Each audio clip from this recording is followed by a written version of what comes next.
Like that might sound harsh, but responsibility, if you're not used to taking accountability for your own actions and personal responsibility, it sounds harsh. It sounds tough. It sounds fucking mean, but it's not. It's being honest with yourself. The shit that happened to you may not be your fault. The trauma that you've undergone in your life, that's not your fault. Those things happen to you and those things aren't your fault. But you know what is your responsibility now? Addressing those issues, addressing that trauma. You need to deal with that and process that in a healthy manner. You need to take ownership and show the fuck up for yourself. For you to see change, you have to take ownership. Welcome to Cut the Crap with Beth and Matt, the world's #1 no bullshit health and fitness podcast. Are you ready to cut the crap with your diet and exercise, get strong as fuck, and build a healthy relationship with food? Then you've come to the right place. Let's go. If you'd like to support us in the podcast, join our Patreon where you get exclusive content, which consists of monthly workouts you can do at home or at the gym, monthly challenges that are either strength, habit, or mindset based, and access to over 100 plus low-calorie, high-protein, family-friendly meals. These are all designed by a professional chef who is certified in nutrition. These recipes are already in MyFitnessPal for easy fucking tracking. New recipes are also added each week. We believe that fitness is for everyone, so this is our way of getting you started on your health and fitness journey at a price most everyone can afford. So what the fuck are you waiting for? We'll see you in the Patreon. Hi. Hey, Nerdle. What is up? What's up, Nerdle? I feel like we haven't done a one-on-one in a long time. I know, we're overdue. We are overdue for some Beth and Matt action. Let's go. What's new with you? It's my son's 11th birthday today. Happy fucking birthday, Johnny. 11. It's crazy. Yeah. Your son has a birthday in a couple days. 2 days. Yeah, he'll be 13. My God, I have a teenager. Shit. Scares the shit out of me. Because I was a little asshole when I was 13. Thankfully, he is a much more mature and respectable young man than I was when I was his age. So that's good. Yeah. What was I doing when I was 13? I was just an asshole. I wasn't like getting like into serious trouble, but I was just an asshole. It was in the 80s. So, I didn't get into much trouble. Not in New Hampshire. Where'd you grow up? Connecticut? Connecticut, yeah. Connecticut, I was dancing to Michael Jackson in my room or something, Thriller. Yeah. Madonna, all that stuff. Mm-hmm. Yeah. King and queen of pop. Into my records. There you go. What else is new with you?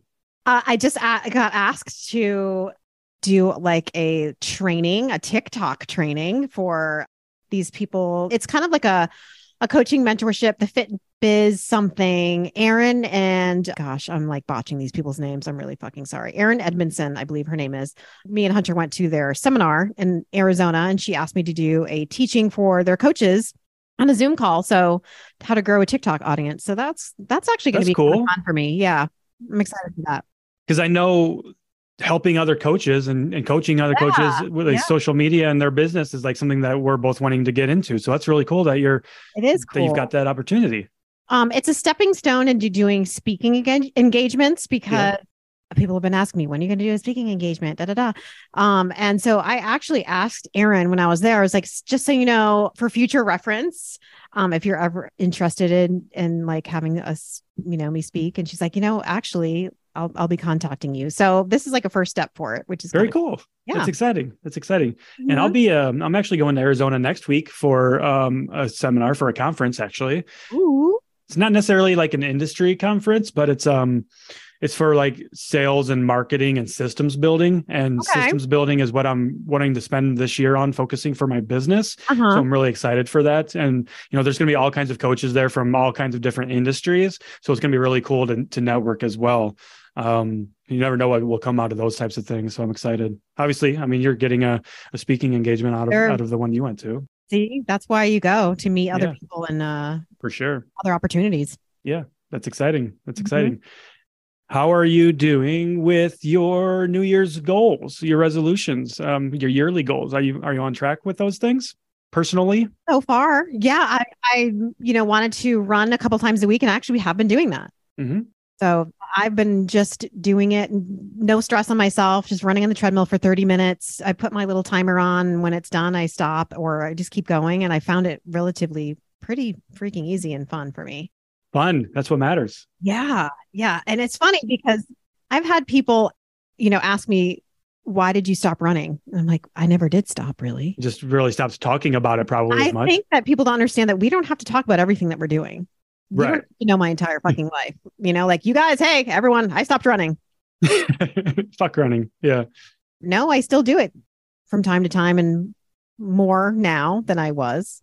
Yeah. Are they talking about stopping running because we were doing the couch to 5K over the summertime, or? No, I just got some DMs like, or, in my question boxes on Instagram, like, why did you stop running? And because I guess maybe I was talking about it before. If these people have followed me for a while, I was really, into racing and running and kind of just stopped. But also, like, your goals change. Like, that's not your main thing you're doing anymore. That's not. I don't have time. Yeah. And if I did, I would be training for a race right now. Yeah. We're building businesses. And before that, I had time to train for a fucking marathon that I didn't get to run because of COVID. And then after COVID, I just started building my business. So I haven't really, had 30-mile running weeks like I used to. I just don't have the fucking time for it. Yeah, for sure. For sure. Something's got to give. And you're not using that as an excuse. You're just saying something's got to give. And I don't have the capacity to do this thing right now. And that's the thing. Yeah. I'm getting my strength training in and my 10,000 steps a day. And that's your most important things, the things that are important to you. Yeah. Yeah. How about you? So my goal, of course, for the year is to do that 500 miles of hiking, which I've talked about that a little bit on Instagram and my Facebook and stuff. Definitely behind on that. I've gotten 5 miles in so far, but I knew that it wasn't going to be a linear thing, right? I've talked openly about how I'm not going to be able to hit my 10 miles every week and things like that. So what I am doing, I'm considering myself still on track because I know I'm going to get there. I'm going hiking. I'm going to go for a nice little hike this weekend in my area. And then when I'm in Arizona next week, I'm staying 2 extra days. So the conference ends Saturday. I'm going to stay Sunday and come home Monday. I'm actually going to go to Sedona Saturday night and go hiking in Sedona. I'm staying in a fucking yurt overlooking the Cathedral Rock, which is going to be really cool, and just hike my ass off that day. So I'm going to get a lot of miles then. So yeah, I'm on track, and I haven't talked about it much. I want to start doing my blog posts as my way of holding myself accountable. Because I said I'm going to do this thing. So here's me doing this thing, right? But also just to kind of get other people involved with it too. On that note, accountability, Matt. Accountability. Yes. Let's talk about accountability. Accountability and personal responsibility. What is accountability? Oh boy. So accountability, the way I look at accountability is, this is the thing you said you're going to do. Did you do it? Yes or no? If you didn't do it, that's your own fucking fault type thing. Like, it's being willing to accept the consequences that are resulting from your choices, actions, and behaviors. That's kind of the way I look at it. Yes. And you're exactly right. The obligation or willingness to accept responsibility for one's actions. Responsibility, accountability, they kind of go hand in hand pretty much. And this is what we see so much of with everything that we talk about on social media, and the lack of accountability, and more importantly, the lack of personal fucking responsibility. And I know it grinds our fucking gears because we talk about it every day. We talk, you and I, in our private text messages and stuff, we're like, what the fuck? Like, nobody wants to be fucking responsible for their own actions, right?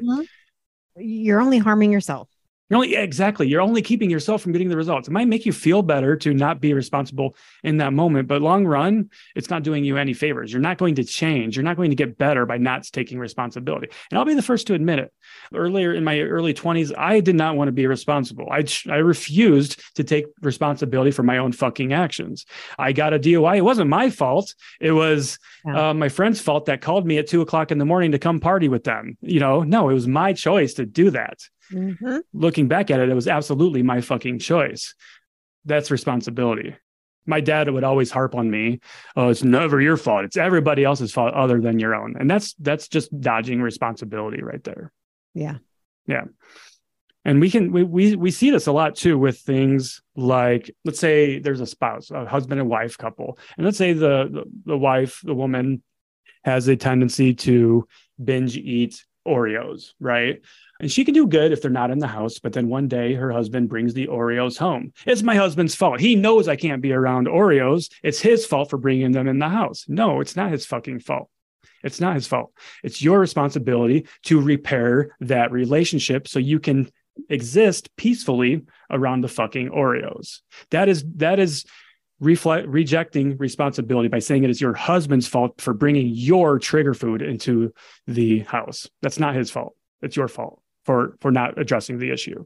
And like, that might sound harsh, but responsibility, if you're not used to taking accountability for your own actions and personal responsibility, it sounds harsh. It sounds tough. It sounds fucking mean, but it's not. It's being honest with yourself. and everyone around you, especially yourself. You can't get mad at somebody for holding you accountable, right? You're like, oh my God, you're right. You should just say, you know what, you're right. And I am not accountable. Like, just admit it. But by fucking beating around the bush, who's that helping? It's not helping fucking anyone, because we know you are not being accountable, but you're trying to backtrack and say that you are. Mm-hmm. That doesn't make sense. You're only hurting yourself. For sure. So you need to stop blaming others. We can learn to become personally responsible by first understanding that our actions and consequences of those actions are solely up to us. And Jared Hamilton he mentioned this on our episode with him.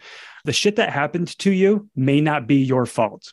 The trauma that you've undergone in your life, maybe it's a shitty upbringing and trauma related to your childhood. That's not your fault. Those things happen to you, and those things aren't your fault. But you know what is your responsibility now? Addressing those issues, addressing that trauma. It's no longer that person's fault. You need to deal with that and process that in a healthy manner, whether that means therapy, whatever, but that it's now your responsibility to address those issues. You can't just go around in life blaming other people's because you had a shitty upbringing. Lots of people had a shitty upbringing, and lots of people choose to not let that impact their life any longer, and they do something about it. Yeah. I also see lack of accountability when it comes to when you hire a coach. Yeah. Let's talk about that. There's that saying, everyone wants accountability until someone holds you accountable, right? You had that post the other day, and I think that did pretty well for you. Actually, it did really well with coaches. Okay. That's not interesting. So much with not coaches, which is very interesting. It didn't usually get like 1,000 plus likes on a tweet post. It got maybe like 600. Most of the reposts were from coaches. Were people getting upset or what? No one said. It was like crickets. So just coaches were like, yeah, this is spot on. Crickets. The coaches were in the comment section, like mic drop or whatever the hell. And a few followers did say, you know what, you are right. But I didn't get much, which is interesting, right? Yeah, I would actually expect some pushback there. Yeah. So a coach's job, right, is to help you be accountable, right? We give you the tools for you to show up. Mm-hmm. But we can't make you show up. We cannot make you do these things. Like, we could be like, here's your nutrition breakdown, whatever it may be. And can you please check in daily with these stats, whatever they may be. I'm just, giving out examples here. And if we don't see you for a few days, or you don't show up for yourself for a few days, and we're checking in on you, we don't hear anything. How are you being accountable? We are showing you here it is. You wanted us to help you be accountable, but where the fuck are you? Right. We're holding up to our end of the bargain by holding you accountable and trying to. That's not doing anybody any good. Mm-mm. Because we're here to help guide you through the bad, through the good, that's why, you hire a coach, not just because you're doing well. If you're doing well, you wouldn't need a coach. Right. That's what I always tell people. I'm not here for you when things are going well. Right? I'm here for you when it's inevitable something's going to go bad and you're going to be going through a tough time in your life. That's really what we're here for as your coach. Yeah. You hiring someone to help you be accountable does not mean chasing you down. Agreed. We're adults here. We are not your babysitter. We're not your babysitter. You need to take ownership and show the fuck up for yourself. Mm-hmm. Mm-hmm. So we're not blaming others. We're not going to take things personally, right? And that goes a long way with accountability, is not taking things personally. So what I mean by that is when you and I make a video about, say, calorie deficit, very common one, right? And then people will say, I'm in a calorie deficit and I'm not losing weight. The calorie deficit doesn't work. When we tell them that you're not in a calorie deficit, we're not attacking you personally. We're just hitting you with the facts, because we know that if you are in a calorie deficit, your body will change. You will lose fat as a result of that. So if that's not happening, you are clearly not in a calorie deficit. By us telling you that you're not in a calorie deficit, it's not to say you're fucking up, and we're not attacking you. Right. It's just saying, hey, no, let's rethink this. What's going on? Maybe you're just not tracking right. Maybe you're tracking 50% of the time. Maybe there's so many other variables that can go into this. Maybe you're just overestimating your exercise and things like that. It's not to say that you're a failure. Yeah. And for you to get defensive and angry about someone just telling you the facts and saying, well, no, it's probably my hormones, or no, I'm doing everything fucking perfect. That's avoiding personal responsibility. Obviously, something is happening that is not putting you in a calorie deficit. So let's try to figure this out rather than you attack us. Yeah. let's get to the bottom of it. Because maybe it is your hormones, but if you're sitting there and saying it's your hormones, but you're not doing anything to fucking address your hormones, that's not responsibility. You're just blaming your hormonal issues. So then get them fucking tested. So get them fucking tested. And if they're irregular, then get on medication or make the necessary lifestyle changes that you need to. That's called responsibility. Have you ever wanted to start a podcast? Spotify's got a platform that lets you make one super easily and then distribute it everywhere and even earn money doing what you love. All in one place for free. It's called Spotify for Podcasters, and here's how it works. Spotify for Podcasters lets you record and edit episodes right from your phone or computer, so no matter what your setup is like, you can start creating today. Then you can distribute your podcast to Spotify and everywhere else podcasts are heard. Now, what's really cool is video podcasts are also now available on Spotify. And if you want to be taken seriously on social media, you need to have a video presence. And what better way to do that by connecting with people via your video episodes? With Spotify for Podcasters, you can earn money in a variety of ways, including ads and podcast subscriptions. And best of all, it's all totally free with no catch whatsoever. And ever since we discovered Spotify for Podcasters here on Cut the Crap with Beth and Matt, we are easily releasing new episodes and distributing them to multiple platforms, and it's never been easier. We highly recommend you give it a try. You can download the Spotify for Podcasters app or go to www.spotify.com/podcasters to get started. Yes. With accountability too, it all comes full circle, and we need to have reasonable expectations with our accountability and everything too. Sometimes we forget our own boundaries and we think we're perfect when we're really not. So we need to have realistic expectations for ourselves as well. And if you're working with a coach, you need to have realistic expectations for a coach. Like you said, it's not our job to track you down to do your check-in form. It's not our job to please beg you to enter in your measurements and track your workouts and things like that. You hired us and you said you wanted us to help you with this. So here we are going to provide you the tools and the means to do this. We're going to check in with you. We're going to ask you these hard questions to get to the bottom of these behaviors. But if you're not going to answer these questions, or if you're going to get pissed off by our questions, then that's just you're refusing to take responsibility and accountability for yourself. Yeah. It's tough. And it's tough because what accountability and personal responsibility says is this is you. It's only you. It's all you. And only you can change this. And that sucks. For you to see change, you have to take ownership. Yes, you have to take ownership. It has to be coming from within. You can't be changing for other people. Like a lot of times people say, I want to change for my friend, my kids and things like that. Like, yeah, that's great. We should absolutely want to be a good role model for our kids and be healthy for our kids and things like that. But at the end of the day, it still needs to be coming from for ourselves. We've got to want to do it. And we've got to be tired of our own fucking bullshit, really, at the end of the day. Yeah. When I was drinking, I didn't take ownership for anything. Nothing. I fucking blamed everything on everything else but me. And I take full ownership. I take full accountability for the person that I was then. Yeah. It's that person did not take ownership. She did not take accountability. She blamed everything on everyone else. And now I know I don't want to be that person ever again because it didn't get me anywhere. Nowhere good, at least. Nowhere fucking good. Yeah. Then I did take ownership and took care of the shit that was holding me back and actually was like, okay, let's do this. Yeah.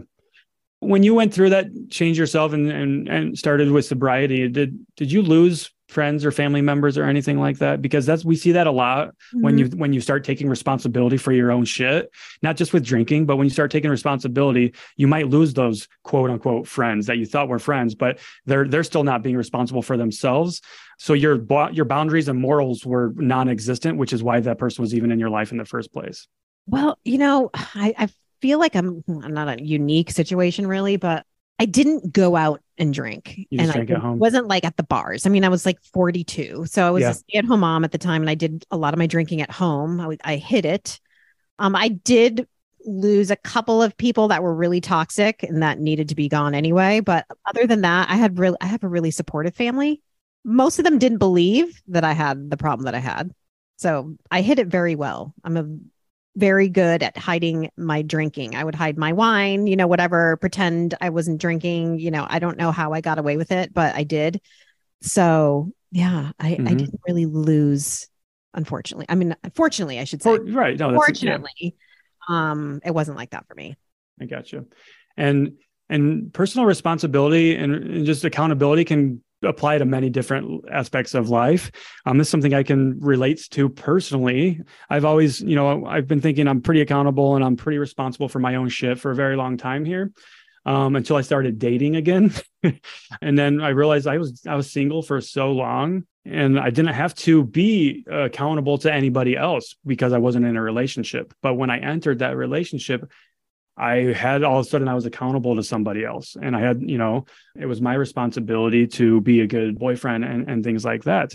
And a lot of those things I wasn't ready to kind of face. Like I wasn't ready to face like the fact that I was working all the time and this and this and this and whatever my flaws were, that definitely played into the problems that I had in that relationship, just because I wasn't ready to be accountable and responsible. And Sierra would show me these things in a polite way. And what my response would be a lot of the times is deflection. Like, no, I didn't do that. Or no, that's not that. I would never do that. But then looking back at it, it's like, holy fuck, you're right. Like I wasn't taking accountability for my own shit at that time, and it's hard. It really is hard because it shows growth and maturity when you're able to finally do those things. Yeah. Yeah. It's wild. It is wild. So personal responsibility. And I looked this up. There's like some general agreed upon ways that you can start being more responsible. So first, whatever your situation is, you need to be able to understand your role in the situation.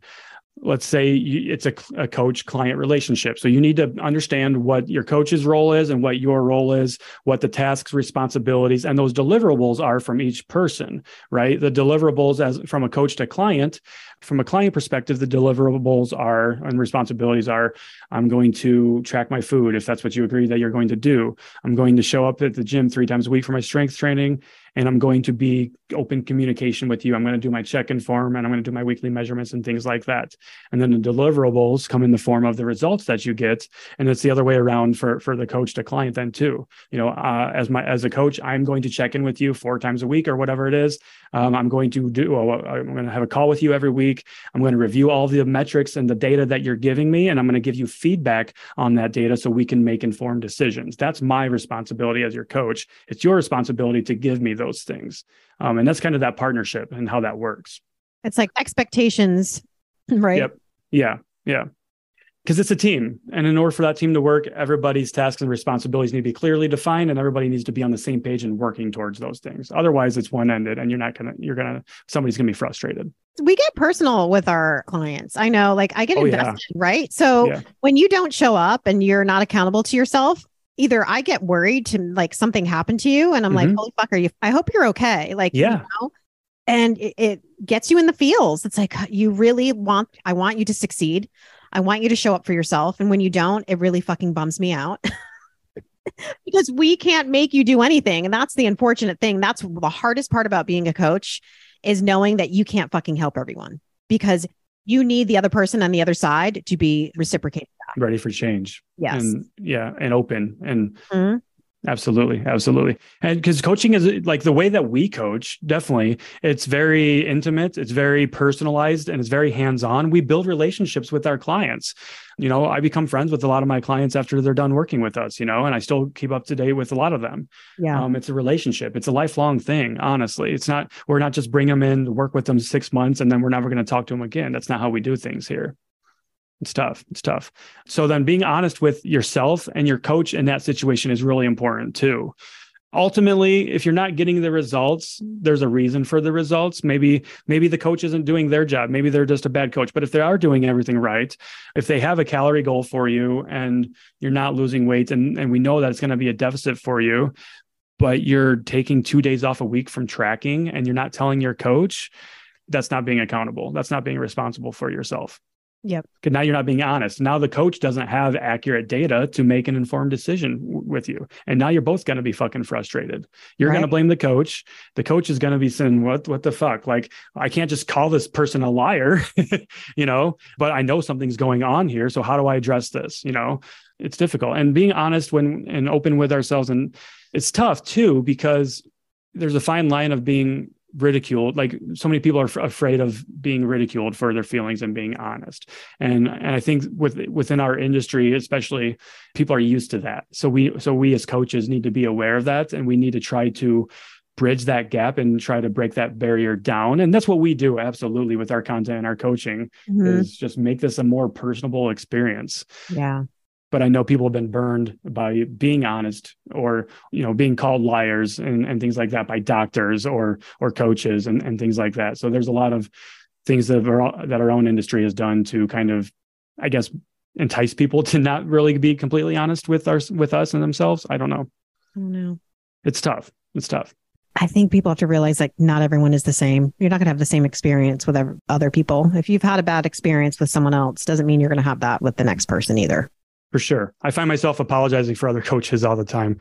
Like, oh, I'm so sorry you went through that with that coach. I'm sorry that fucking coach put you on a 800 calorie diet, and blamed you then because you weren't able to stick with it. That's the coach's fault. That was not your fault. So that goes along with accountability and responsibility too, is being able to apologize. If you've done something wrong, own it.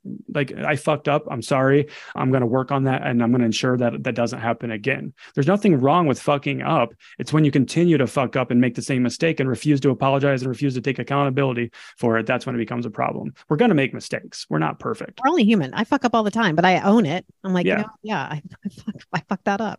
For sure. Speaking of, I'm going to take accountability for this right now. I had a meeting with a potential guest speaker 2 Fridays in a row, and I fucking forgot both times that I had a meeting. So not only did I bail on this person one time, I bailed twice, and I probably man, that's a real asshole. Fucking dog shit. Yeah, and to the point where I sent an email voice message like, I am so fucking sorry. Like, this is not like me. And that point, I knew that I was overdoing it. I was like, okay, if I'm forgetting meetings, I'm not getting notifications. That's my own fault. Like, it's no one else's but mine. Perhaps you were overextended or something. And I think I need to stop saying yes and start saying no, because it's not like me to do stuff like that. So taking ownership and then adjusting accordingly. Yeah, that's a great example of owning your own shit there.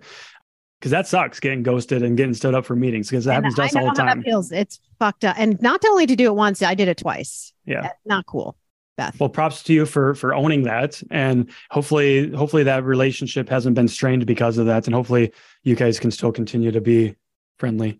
Yeah. I've never met this person before. Gotcha. I know me personally, if that happened to me twice, I'm like, I'm just never going to talk to this person again. But I kind of chalked it up to that. Yeah. Yeah, I sent that voicemail and I was like, okay. There's one thing that I will not put up with. It's people not respecting my time. Agree. Because we only have so much of it to give. And that goes along with managing our time wisely. Like you said, being able to say no. And that's hard as coaches. We're people, we're servants. We serve people. We help people every day, hundreds of people, thousands of people. It's so easy to just say yes to everything, but we have to be able to say no. So we need to have that those time management skills. We also need to be able to set boundaries, and boundaries are hard. Enforcing boundaries are even more difficult. I had to say no to somebody, one of my own people on my team last week, and that didn't feel good to say no. But we had group coaching start a couple of weeks ago, and there was somebody that was wanting to sign up late after it already started. And I'm like, no, like the sign up deadline was Friday. The deadline was the deadline. And I said, I do not have the capacity to set somebody up right now. They're going to have to wait until the next round, Yeah. And they were pushing back on it, and they weren't very happy about it. I'm like, listen, I said no. I don't have the mental and physical capacity to do this at this time. And that's the bottom line. That's the end of the discussion. And that was hard, but I set that boundary. I was unwavering with that boundary, because if I would have said that boundary and then not enforced it, then people are going to start walking all over me. That's the thing. People aren't going to respect me anymore. Mm-hmm. So I don't know where I was going with that, but it's that just owning our shit and saying no. We need to get better at saying no for sure. Yeah. My mantra is like, if it's not a fuck yes, it's a fuck no type thing. And that's the thing that's going to set you up for being a person that's accountable. Absolutely. Because if you're doing things, saying things that that you can't show up for, you're setting yourself up for lack of responsibility. Yeah, absolutely. We need to know our limitations too. So we need to know our time limitations, our physical limitations. We're not going to try to squeeze in 5 days a week in the gym for 60 minutes at a time, right? If our limitations are 3 days a week for 45 minutes at a time, you're trying to fit a square peg into a round hole, essentially at that point. That's an Eric Cressy saying. He used to say, I've been to a few of his seminars. He's like, don't fit a square peg in a round hole. Yeah, it's true. It's true. Then the smart ass me would be like, well, what if the square peg is smaller than the hole? You could, you know? Oh, of course he would. Yeah. Fucking nerdle. Yeah. Nerdle always trying to get away with something. I'm always trying to push the boundaries and push the limits. Boundaries. Yeah. Find a loophole. Yep. And then also with the responsibility and accountabilities, we need to be open to change. You know, when we take personal accountability for our actions and choices and behaviors, we'll want to kind of look back at a situation and assess like what went well here, what didn't go well. And on the things that didn't go well, like we adapt from there. We ask for feedback. Like if we're working with a coach, right? The client, are you taking a picture? Got it? Love it. Love it. I was trying to sneak. He caught me. I caught you. I saw you looking down and smirking like you do. But if it's a client coach relationship, like I encourage all my clients, ask for feedback, ask questions, send in form check videos, be open to criticism, but constructive criticism, you know, and then be willing to kind of apply those things that we're learning after we're asking for that for help there. And then we want to be focused on and outcome driven too, really, rather than in the moment and not having any clear actions and plans and things like that, because then it's going to be a lot harder to be accountable if you don't have an outcome in mind. Right. You're not accountable to anything then. Accountability is misrepresented for what it is. Accountability, like you said, it's not hand holding, it's not babysitting. If you're working with a coach and they're sitting there holding your hand every step of the way and babysitting you and babying you, that's not accountability. That's enabling you, and that is teaching you to depend on them as your coach. Accountability, we hold you accountable so that you can eventually hold yourself accountable and be accountable to yourself. So when you're doing these things with us and we're holding you accountable, you're going to build that confidence. You're going to build that self-esteem for yourself so that you trust yourself to hold yourself accountable, essentially. Exactly. That's the long-term plan there. Yeah. You don't want someone to hold your hand. No, definitely not. Definitely not. Or someone to consistently be up your ass. Who wants that? No. Not me. You don't want me up your ass. Trust me. No. I mean, not that I would know. What do you think? Accountability, respononsability, same fucking thing, in my opinion. That's really cut and dry. I mean, there's not much to talk about on that topic, I think. And this is kind of a reoccurring theme that we kind of just talk about throughout the year anyway. So just kind of putting more focus and emphasis on it every once in a while is important. Just need some good reminders once in a while. We do. We absolutely need reminders. Even as coaches, we need these reminders. I know when I'm going through like our mindful eating group coaching program, we do a different topic and new concepts every week for everybody. And some of the times I'm like, oh shit, like I've been neglecting that skill. Like I haven't been being mindful in that area of my life, or I haven't been using the stop skill appropriately and things like that. So one of the things we always ask our group coaching clients at the end of the call, we do a check-in and we do a check-out. And part of the check-out process is something you observed from this week's material and the lessons, and then something that you're going to reflect on. And I think if you do that with any situation that you're in, any experience, good or bad, observe and reflect, I think you're going to learn a lot about yourself. Yeah. Observe and reflect, not to get confused with serve and protect. I don't know. It's not serve and protect. Really quickly, since we haven't done a one-on-one episode in a while, let's talk about the Patreon really quickly before we go our separate ways for today. So Patreon, guys, is very fucking exciting. We have some exciting things coming up in store for the Patreon. If you're new to the show, our Patreon offers monthly workout plans and challenges, and fucking more than over 200 recipes at this point, with new recipes added every week that are lower calorie, high protein. Beth and I are getting together here soon to collaborate, and we're going to be planning something. Have you gotten plane tickets yet? No, I was actually going to look at that today because that's a little over a month away. So going to do that.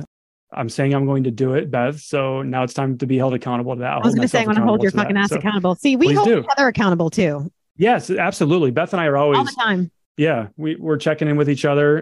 We swear at each other a lot, but like move your ass, bitch, or something, you know. But yeah, or tell me to take some fucking time off. Yeah, which you did, by the way. Like on Monday, I did, really. How was that? Felt good. Yeah. It's weird because I don't know if you feel this way, but I consistently feel this way. When I try to take a day off or take a day off from working, I feel like I'm fucking my business up. Do you know what I mean? Like I am mentally trying to step out so I can be better. And I have a hard time not thinking about it all the time. Yes, I do. I struggle with that too. It's our baby. Like this is what we fucking like this. We're building this thing that we love. Like it's our business and it's us. And it's like, if we're not there, like what's going to happen? You know, is it going to fail? If I'm not there to check in with my clients a couple of days, like I would hope that doesn't mean it's going to throw my clients off track. And it doesn't, of course, because we're teaching them the right way to do things. We're not teaching them to rely on us. But I struggle with that too. I took a day off last week, actually, after coming home from Mexico. I just wasn't feeling it. Like, no, I'm just going to do nothing on Thursday. Last week is when I did that. Yeah. Usually Thursdays are a client check-in day for me, but I had gotten home later on, 1:00 in the morning, Wednesday, or going into Thursdays. I was like, I'm not going to do anything tomorrow. I'm just going to take a me day. And I did. I literally went on my walk in the morning. I sat down and I binge watched Game of Thrones, actually finally starting Game of Thrones many years later. I've never watched it. I'm totally into it, which I knew I would be, which is why I haven't watched it yet, because I was like, this is going to ruin my life. I'm just going to sit there and binge 8 seasons of Game of Thrones in a weekend or something. But no, I think I watched like 5 or 6 episodes that day. So it was good though. We need those days. We need those. You listen to your body, you listen to your mind. It goes a long way. I know I actually had a client last week. She was talking to me about how stressed and fatigued she was feeling. And she was just dreading going to the gym and everything. And I was like, I'm not going to say her name. I was like, listen, we need to do a deload. Like it's time for us to take a step back from the gym. So we took 5 days off of the gym, unprompted. Like it wasn't even part of the plan, but we need to be able to listen to our body and do those things. So she took 5 days off of the gym and she got back to it yesterday, I think. And she's feeling really good, coming back stronger, more mental clarity, more focus and everything too. So we need to be able to listen to our body and take downtime. Yep. 100%.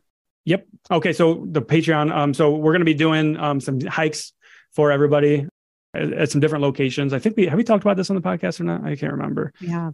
We're going to be doing location hikes. We're going to start traveling around together, collaborating, and we want to get more people involved in hiking with us. Yes. So stay tuned for those exciting announcements, because we're going to be doing those here soon. I'm excited. Hell yeah. Me too, Nerdle. Fucking love hiking. Fuck yeah. That's like my favorite thing to do anymore. I just love it. I'm literally obsessed with hiking. Like if I could just travel and just go hiking everywhere, I would. I know. Damn it. Freaking responsibilities. I have so many bucket list hikes. Yeah. Yeah. We'll map those out and we'll do them. We'll do them. Yeah. Absolutely. All right, Nerdle. Well, this is a good one. Okay. Peace out. Hope you enjoyed this episode, so why not share with a friend who needs to hear it? Send us a DM on Instagram or email us at cutthecrappod@gmail.com and join our Patreon at patreon.com/cutthecrappodcast. As always, we appreciate you and thanks for being here.